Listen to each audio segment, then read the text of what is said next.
This is Margaret. This is Colleen. And we're the Cousins Weird. And we're remote because we were both too busy this week to get together in person. So we're getting together at 9 p.m. So we're like, we have to do it remotely because we can't be out of our homes. I'm feeling a little punch drunk just because it's late, you know, and it's hot, and I'm miserable because it's so freaking hot. It's so hot. And yesterday, I went to the farmer's market with I had to get my hair cut, which is always fun. My mom went in with me, and we went to the farmer's market after, and like after my haircut, it was like 10:30, and we went to Empire on the Square because I hadn't been there yet, and we got brunch, and it was delicious. It's like a frittata. Yeah. And then we went to the farmer's market, and we walked around, and I'm like, you know what? I'm gonna get a cold brew because I was feeling like I wanted caffeine. I wanted cold coffee, and, you know, I was like, I'm going to splurge. And I drank it a little too fast, and then I felt all weird, like jittery and weird and lightheaded and nauseous, and then I got home, and I projectile vomited. At least I had a bucket, so I was prepared, because I felt it coming, right? And I had vomit all over my face. It was horrible. I'm in the kitchen, cooking dinner for my children, vomiting in a bucket. Fun. You know, your day started out so nice. It made it sound so pleasant, and then it ended so sucky. Horribly. Yeah, and I don't know if it was the caffeine that did it, or I don't know. I think it had to be, because I felt fine until I drank that damn coffee, and then... Yeah, and you don't drink caffeine. I know, and it tasted so damn good. Damn. But now I'm like, I didn't drink any coffee this morning, even decaf, because I was like... You're like, I can't do it. Of coffee. I had tea. I had some decaf tea today. Funny thing is, Margaret, I haven't been able to drink coffee in like 2 weeks because it made my stomach hurt. We must be having some kind of cousin sympathy bond here. I haven't been able to do it. It made my tummy ache. I can't do it. What's wrong with me? I hate this. Oh. And I have my episode this week is an oddball one. Like, it's not like... Probably, like, I've heard of this person before, but I didn't really know about this person before, you know? But I got these two books. Well, the first book I got from Scribd, because, you know, I'm always looking for strange things to read about, were History's 9 Most Insane Rulers. So. Oh, fun. Yeah, and then another one was Curious Events in History, and both of them touched on, like, the same person or... thing that happened with this person, multiple things. So I'm like, you know what, I'm going to do some research on this guy and see where it goes. And it was a roller coaster. It was very horrible, pretty much. This guy was a piece of work. Are you ready? I'm ready. All right. So I'm going to talk about a little known emperor called Caligula. Oh. You heard of Caligula? Yes.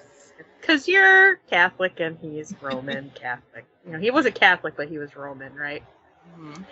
Born on August 31st, your brother Lee's birthday, in the year 12.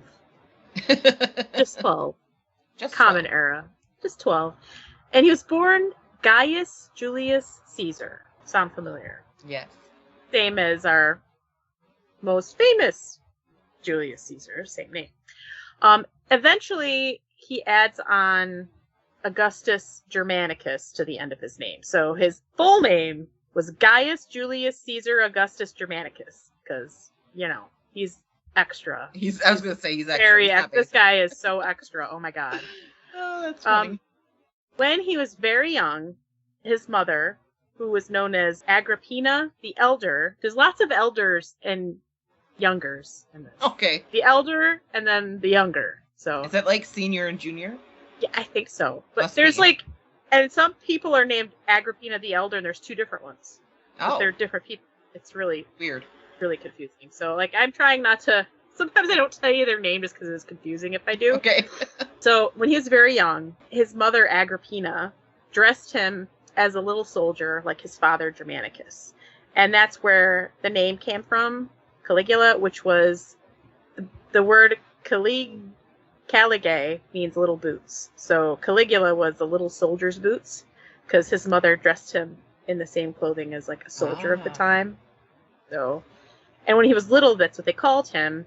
And when he got older, he didn't like it. So they actually didn't call him Caligula until after he was dead. And they did it because they hated him.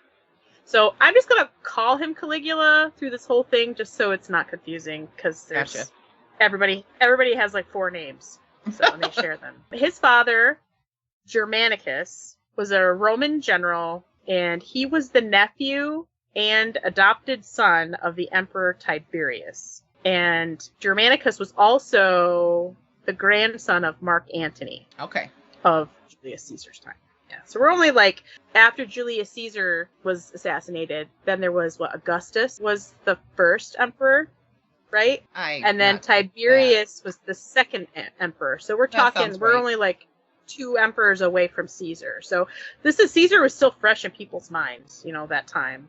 His mother was Vipsania Agrippina, or called Agrippina the Elder. And she was a granddaughter of the Emperor Augustus. So his father and his mother were second cousins. Okay. Caligula, which was common back then.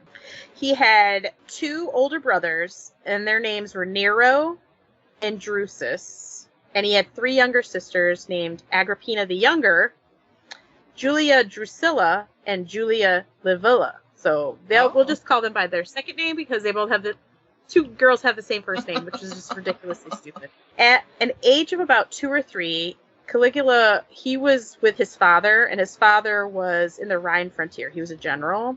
And he witnessed his father publicly execute mutinous troops while he was there. So, like, there was this big mutiny, and his father publicly executed all these guys, and his little son, who's 2 or 3, was right there with him watching it. Oh, jeez. That'll mess you up.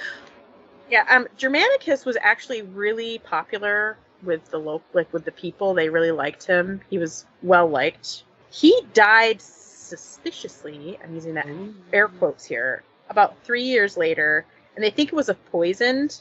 And his wife, Agrippina the Elder, she blamed Tiberius. She thought Tiberius was behind the killing because Germanicus was his heir. He had Germanicus and another Germanicus's cousin or something were both co-heirs to his estate. And so Tiberius was nervous because Germanicus was so popular, and Agrippina thought that Tiberius, because he was old and paranoid and not a very nice person, she thought that he had him killed by poison. But it never said whether or not to be verified. So after this, Caligula was sent to live with his mother until his mother and his eldest brother Nero were banished in the year 29, and they were charged with treason by Tiberius. So they were banished, and then after that, he was sent to live with his adopted great-grandmother. So this is Tiberius's mother. Okay. This is it's really confusing, and I'm going to try to not make it too convoluted, but it was okay. And she died 2 years later, and then he was sent to live with his grandmother, Antonia, and this is his father's mother. So he's getting passed around a lot, this kid. He's seeing a lot of shit, too, you know what I mean? He's watched his dad murder, just put to death a bunch of guys, and then he's being passed around everywhere, right? His eldest brother, Nero, died in the year 30 while he was exiled, and his brother, Drusus, was imprisoned for treason. Drusus died in the year 33. His mother also died at some point along with one of his brothers, and they think that she might have actually killed herself. But now at this point, the Emperor Tiberius, he's ill, and he's living in the island of Capri, and this is the year 31. Then Caligula and his sisters were sent to live with him for the next 6 years, and Caligula was a great actor, it was said. And he played the part of the obedient heir. So at this point, Caligula is also one of his heirs.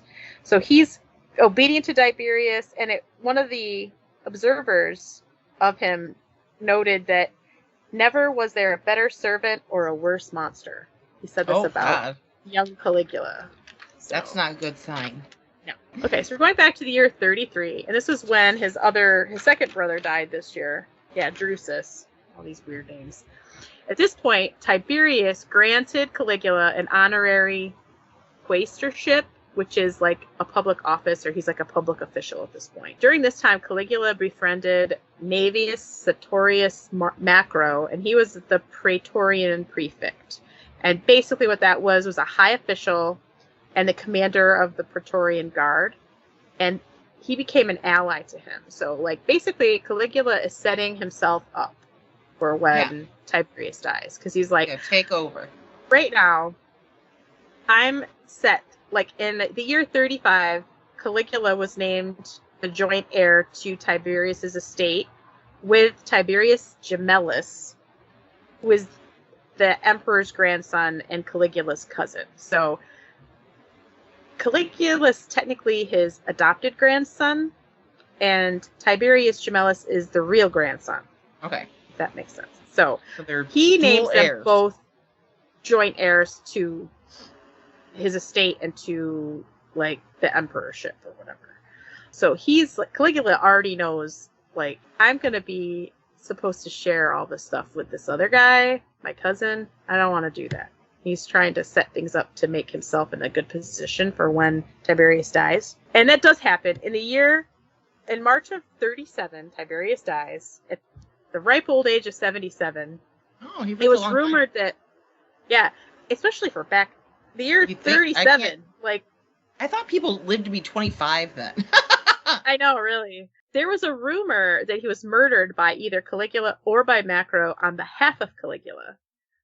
But it could never be, like, a lot of the accounts of him say he died of natural causes because he was old, he was just ill. But Caligula then had Tiberius's will nullified by claiming that Tiberius Gemellus was insane, which is funny because of where Caligula ends up. And the Senate actually proclaimed Caligula emperor 2 days later. So 2 days after Tiberius dies, Caligula gets proclaimed the emperor. At this point, he's only 24. He was really young. The Roman people were overjoyed. They hated Tiberius. He had started all these treason hearings. I mean, he was banishing people for treason, killing people for treason. He was imprisoning people all over the place. He was old and paranoid, and everybody hated him. He was taxing all kinds of people. The people, like, were so happy. They called Caligula our baby and our star. Like, they just were in love with him. There was a huge celebration. It was 3 months long. They sacrificed 160,000 animals during this celebration. In 3 months. How are there any animals left in Rome? I can't even put my brain around that. I can't either. That's, like, such a big number. I can't even. Awful. And they said the first 7 months of his reign were described as blissful. Some of the things that he did after he became emperor was he compensated those who he thought were wrongfully taxed by Tiberius. He granted bonuses to the military. He destroyed Tiberius's treason papers, and he recalled all those who had been exiled. And he even got the bones of his mother and his brothers and put them in the tomb of Augustus. So, like, he's trying to right a lot of the wrongs that the previous emperor did, and people loved him. He actually also revived free elections, which made the Senate angry.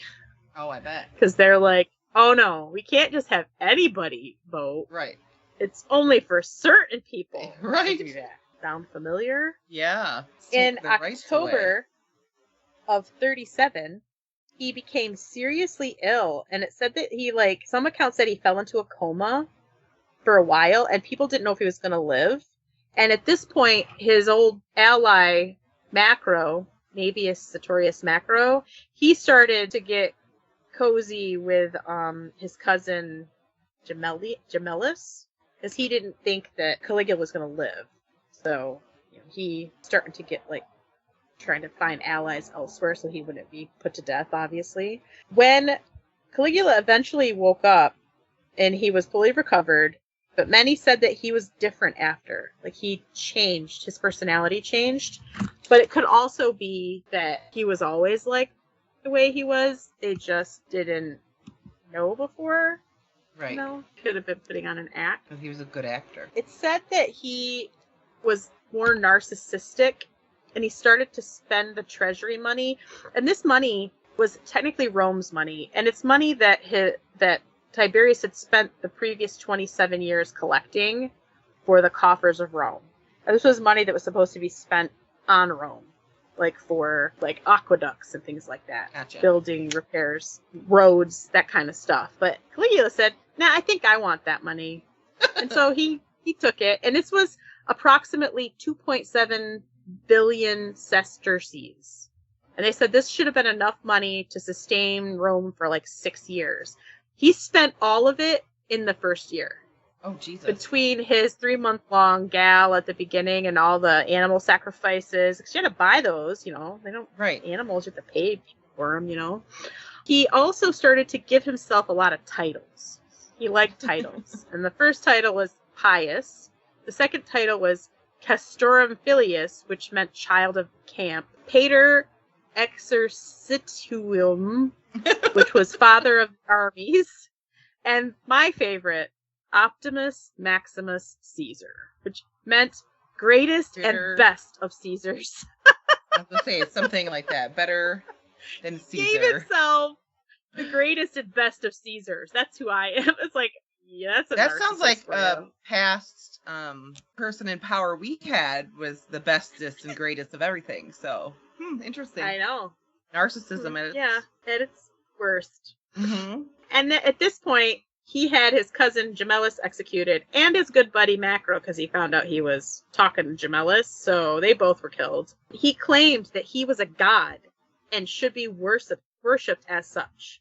And one thing I wanted to know was he also had Greek statues of the gods that were all throughout the Roman Empire. He had them all brought to Rome where he had their heads removed and replaced with his head. Yeah, we're talking like statues of Jupiter and Olympia. He had he had their heads taken off and replaced with marbles of his head. It'd be like having like the Oval Office have a picture of Jesus with the president's head on it, basically. Exactly. It's exactly what it is. He also set up a temple for the worship of himself.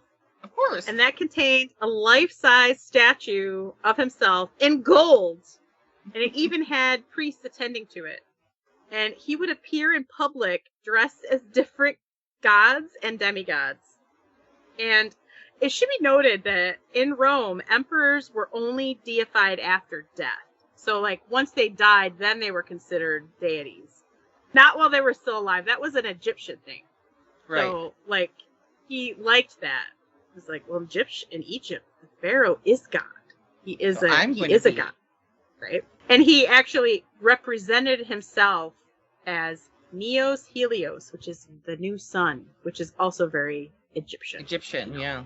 He would send high-ranking citizens to prison for insulting him. Other things that he would do, it was said in some of the, like a lot of the, I'll talk at the end about where a lot of this information came from, but he was said to have been ugly and balding. And he made it a capital crime for anyone to look down on him from above to see his bald head. Like where his hair was thin. And if you did it, you could be put to death for doing that. If you were up high and looked down on him, you could be put to death. Kim Jong-un? Is that how you say it? You know Kim Jong-un? Yeah. Whatever. You know I can't talk. Didn't he, like, arrest people for making fun of his hair or something? His haircut? I think something like that happened. He also got stupid hair. It's still going on in this day and age, which is ridiculous.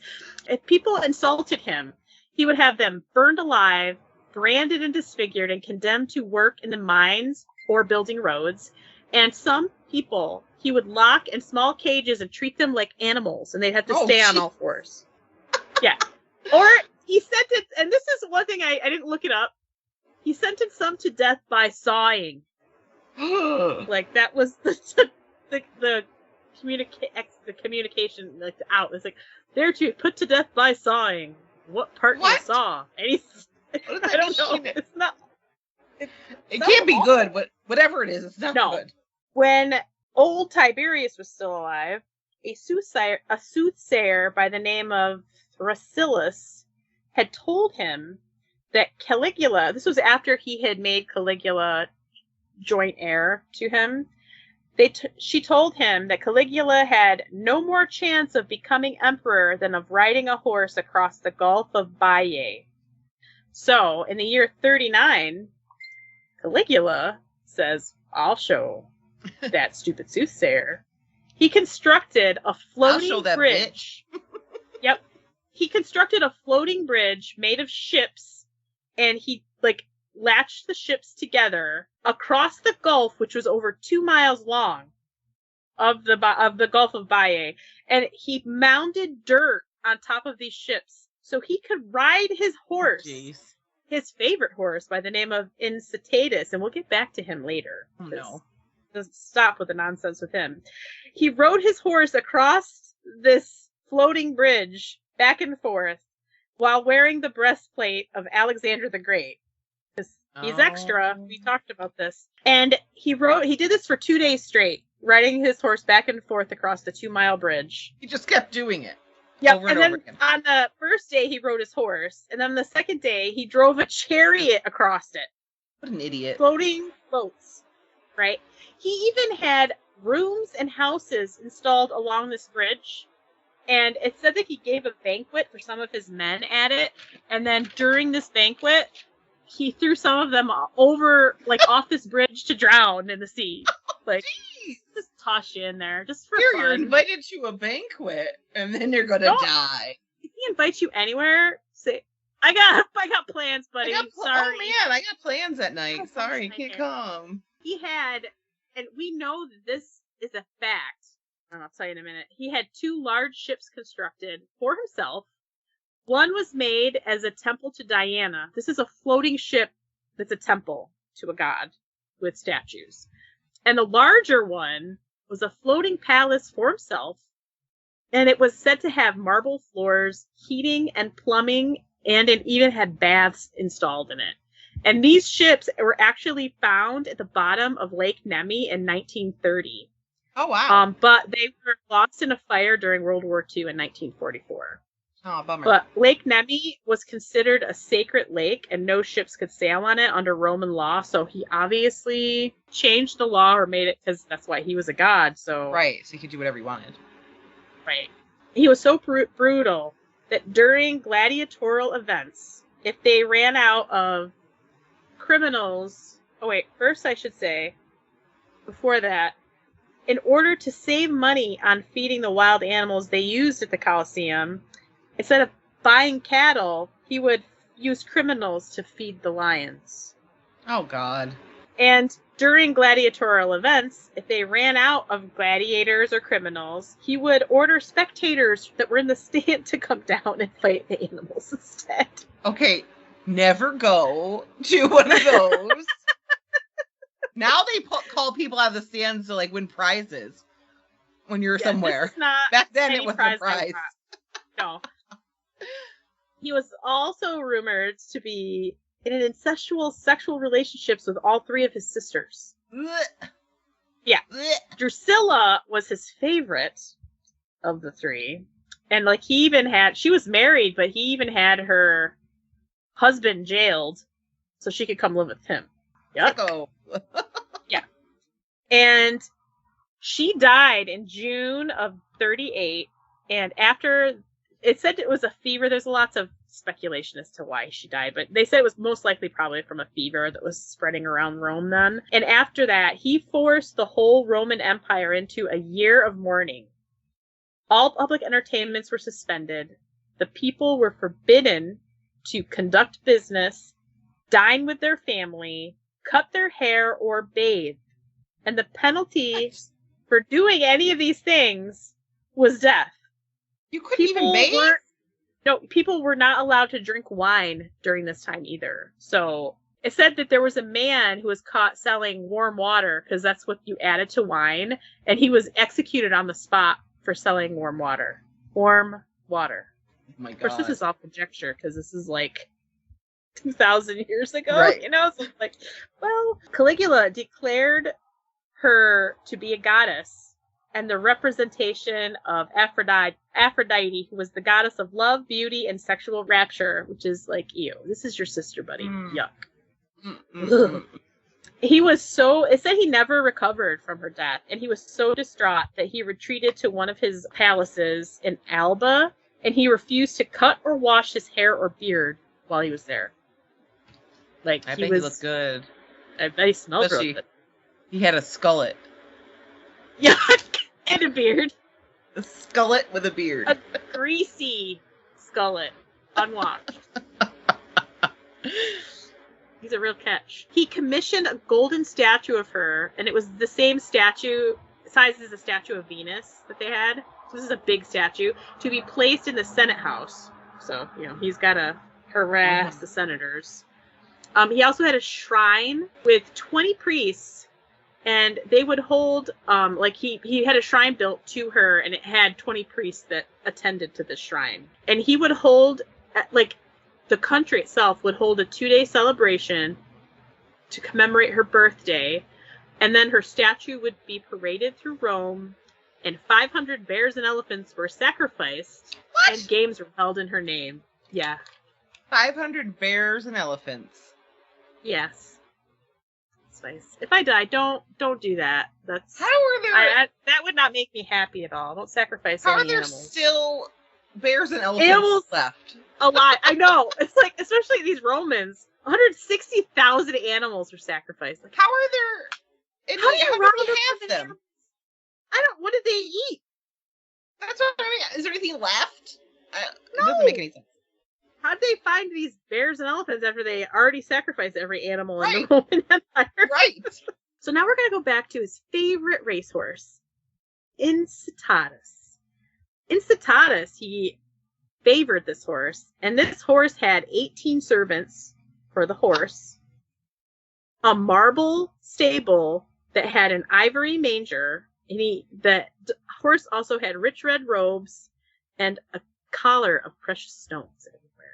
Oh. It was also fed oats with gold flecks added to them, and it drank wine out of fine goblets, this horse. The horse did. Yep. He was also given a special place of honor at the table during banquets. I found a nice drawing of the horse at the banquet, drinking wine out of a goblet. It's pretty fun. He appointed the horse to be a priest. The horse. Yes. And he also promised to make the horse a consul. And the consul was one of the 2 chief magistrates of the Roman Republic. So he's going to give one of this big position of power to his horse. The horse would invite dignitaries to dine with him in a house with servants. Send invitations. The horse would send invitations out to people to dine with him. That's not crazy at all. No. Totally sane. Totally normal. And actually, modern scholars think that this was all done as a prank by Caligula to incite the Senate, because that's what he did for fun. He liked to bug the Senate. And so they said, if this happened, it probably was done just to make them angry. I like it, kind of. Yeah, me too. I'm like, that's pretty funny. Here, my horse just sent you an invitation to dinner. You get there, and it's a horse in the house at a table with servants, and there's a wine goblet, and it's drinking wine out of the goblet. I just can't. No one else can have wine, but the horse No, can. Just the horse. It's also said that he turned the palace into a brothel, and he would invite Senate members' wives over for dinner and then have sex with them and then brag about it, so they knew. So they went. What are they gonna do about it? Yeah, what are they gonna do about it? Because I had sex with your wife and your wife and your wife the other night. And the wives showed up. Maybe they had to. They probably would die if they didn't or something. Well, I mean, one thing that he needed was his street cred, because most emperors were like, oh yeah, I won this war and that war. So he's like, oh, we need a war. So he fabricated a war. Oh, Jesus. And sent his military troops out on illogical military exercises just to make himself look good. Yeah. He wanted to look like a great military strategist. He's like, oh, we're going to war. And he sent his troops out, and he actually hired people to be in the woods that the troops would see and say, oh yeah, there's enemy over here. And it wasn't enemy. It was people that he paid to go in the woods and wait. It was totally all made up. What a friggin' weirdo. He is extra. Yeah, he's extra and extra. In the year 40, it's so weird saying the year 40. I know. Caligula announced that he planned to permanently move to Egypt where he could be worshipped as a living god. Because they did that there. He wanted that, so. And then the following, and the Senate was like, no, we can't have the leader of the Roman Empire just, like, step back and go somewhere else. It just can't happen. You got to be here in the country you live and rule. Right. So in the year of 41, in January, so this is like a few months later, Cassius Chaerea, and he's an officer with the Praetorian Guard, along with other guardsmen, they assassinated Caligula in the Cryptoporticus that connected the imperial palaces. And the Cryptoporticus was like an underground tunnel type of thing. Okay. He was down there addressing a troop of young men, and they stabbed him 30 times. So anybody who knows their history, Gaius Julius Caesar was also stabbed 30 times by a man named Cassius. Was the first man to stab both of them, right? Different second name, same first name, which is just kind of this weird thing. Yeah. It's like the whole Lincoln had someone Kennedy, and Kennedy had something Lincoln. A three-name guy. A guy with three names. Three first names. Yeah. John Wilkes Booth. They had three names. Yeah, but President Lincoln had someone in his cabinet named Kennedy, and Kennedy had someone in his cabinet named Lincoln. Oh, yeah, it was the same position. That is weird. I don't really look things up real well or remember them well. I just remember pieces. So this Cryptoporticus was discovered yeah, it sounds awful. It was discovered like some kind of new crypt coin or whatever. Yeah, I know. It was discovered in 2008 by archaeologists. Oh, wow. Yeah, this underground corridor. And it said that they burned, after he was killed, they covered him with a tarp and burned him, and then put his ashes in next to his sisters in the tomb of Augusta. I don't think he really should have been near his sisters, because I think that's creepy. Some nonsense there. This is my end note here after this. Some of the information on Caligula were written by a man named Philo and one named Seneca. And most of the information, it's like these men were alive at the same time, but there's not a lot in their accounts of him. And it should also be, it's on the biased side, because Caligula almost put Seneca to death in 39. So anything that Seneca's going to write about Caligula is going to be on the negative spin. Yeah. So it should be noted there. And then the majority of the information that we have on Caligula were works written by Suetonius and another guy named Cassius Dio, and they were written 80 years after Caligula's death. So it's past time, and we're talking like they're thinking of their grandparents' time. So, and the stuff that they're written, a lot of it could have been like fake news. I hate to say telephone game. Yeah, or like exaggerated after the fact, because people, like the Senate didn't like him, so they were going to definitely try to spin him in a negative light. And they said that this Praetorian Guard that set up his murder, his assassination, that members of the Senate actually knew about it, and they just let it happen because they were tired of his nonsense. That's the story about the extra Caligula. The extra Caligula. Now, I heard of Caligula, but I didn't know that he was crazy. I knew that. But other than that, I didn't know why. For July, I have, because it's July 4th, I might do one on King George of England, because he was pretty crazy too. But I think that he might have had syphilis, but I have to do more research on King George. I thought that might be appropriate for the 4th. I think that's a good idea. I was trying to look up the coincidences between Lincoln and Kennedy, just because, but I don't know if it's true or not. Because it's saying both Lincoln and Kennedy were concerned with civil rights. Lincoln, blah blah blah. I want to know where it says. Oh, John Wilkes Booth and Lee Harvey Oswald. There were 3 names, yeah. Yep. Oh, Lincoln's secretary, whose name was Kennedy, advised him not to go to the theater. Kennedy's secretary, whose name was Lincoln, advised him not to go to Dallas. And it says, John Wilkes Booth shot Lincoln in a theater and ran to a warehouse, and Lee Harvey Oswald shot Kennedy from a warehouse and ran to a theater. I don't know if he wasn't really in a warehouse. He was in a building. I don't know. It was a book depository, which was a warehouse for books. I've seen it where he was, so I guess that's right. I just didn't know that was supposed to be a warehouse. It was a book, but anyway, it was a book depository. Yeah. So Caesar. That's another episode, Colleen. I know. We should do one on that. That'd be interesting. Weird, but some say it's a conspiracy, so I don't know if it's true or not. But there's so many conspiracies around, especially Kennedy. Oh my God. Oh yeah. So many. I know it. Him and Marilyn Monroe and the mafia, and he's not dead. He's on an island with Elvis. There's lots of stuff. Everybody, if you haven't yet, go out and find the movie Bubba Hotep and watch it because it's fantastic. Please, it's really, really stupid and awesome. I won't say anything else. Just watch Bubba Hotep. It's great. Just do it. Hey, it's got what's his face in it? Army of Darkness. Yeah, what's his face? The big chin, the guy with the chin. That was his name. Wasn't that his book? The Man with Two Chins, or I don't remember. I don't know why I can't remember his name. But I love him. He's one of my favorite actors. Now you're gonna make me Google it. Evil Dead Guy. Evil Dead Guy. Yeah, what is his name? Hold on. Ash with the chainsaw hand. Bruce Campbell. Damn it. That's him. He's in Bubba Hotep, and it's fantastic because he is good. He's Elvis. Yes. And there's a Egyptian mummy that's trying to kill them. So it's like it hits everything. It's quite fabulous. It is. What a wonderful movie. You should watch it. I say it's wonderful and it's terrible, but bad, awesome but it's good. Terrible. So bad. It's so good. Yeah, it has a huge cult following. It does. The cult followings. AnchorCon. There will be all sorts of cult followings at AnchorCon, and we'll be there August 20th and 21st. Yay!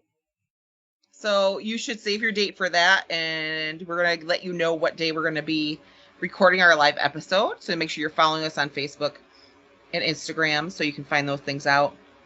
And follow AnchorCon on Facebook too. Yes. If you want to send us anything through the email, through the internet, you can send us spooky stories or weird stories. You know any weird people, see weird stuff, let us know. Just hit us up to say hi. It's thecousinsweird@gmail.com. And you can support our podcast. You can do that. Yay! Through Patreon. We're Patreons now. Patreon.com/thecousinsweird. For $1 a month, become a freaky friend, and you get a free sticker and bonus episodes. And for $5 a month, you become a terrible trender, and you get bonus episodes, a free sticker, ad-free episodes, a yearly gift, and a monthly chat with us. So you're going to want to sign yourself up for that. And the best way you can support us is to share us on your social media and spread The Cousins Weird by word of mouth to your friends and have them listen.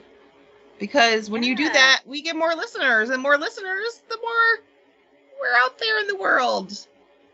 Yeah, so you can the more people that listen to us, the more time we will be able to devote to the podcast. Yes.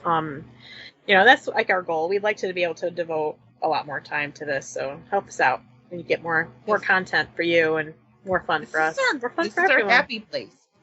It is talking about weird shit. And we appreciate everyone that listens and supports us and that loves our episodes and gets our humor. Yeah, so go on your favorite podcast platform and rate us, and go to Facebook and give us a review and rate us, and that helps us and it helps you as well. Yeah, because I don't know how it makes us happy. If we're happy, we're happy. We're happy, you're happy. Yay! So, all right. I think that's a Did we wrap. forget anything? I don't think so. All right. Stay freaky. Bye. Bye.